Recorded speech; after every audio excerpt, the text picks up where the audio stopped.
Hello everyone, welcome to my Java tutorial, and in this tutorial I'll cover the if statement. Now an if statement is a conditional statement and its syntax is something like this. So we write if, which is followed by round brackets, and inside these round brackets we specify some condition, and it is then followed by a block of code. Okay, and yeah, just one more thing over here.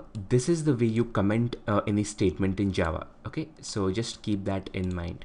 Now if this statement is true, then this code will be executed, otherwise this code will not be executed. Okay, so I'll just explain this with an example. I'll take an integer variable x and I'll assign a value 9 to it. Okay, and inside this if statement I'll just check whether the value of x is equal to 9.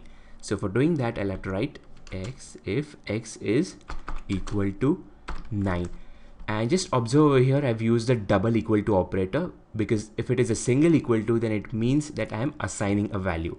So I want to compare the value, so that is the reason why I've used the double equal to operator. Okay, so if this statement is true, then this code will be executed. Now I'll have to write some statement over here. I'll just print something on the screen. Sys out control space, the value is 9. Okay, so when I run this program, this expression or this statement will be evaluated to true, and as a result of it, this statement will be executed. Okay, so let's run the program. Yes, as you can see, the statement has successfully executed. Okay, now I'll just try to change the condition over here. I'll make it 8. Now when I run the program, this statement will be evaluated to false, and as a result of it, this entire part will be skipped. It won't execute it.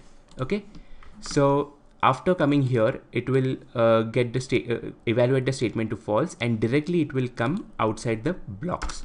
Okay, and when I run the program, I won't get the it won't display this statement. Okay, so let's run the program. Yeah, and as expected, it has not executed this statement. Okay, so this is the way a simple if statement works in Java, and that's it for now. In the next tutorial I'll explain the if else statement. So thank you for watching and see you in the next tutorial.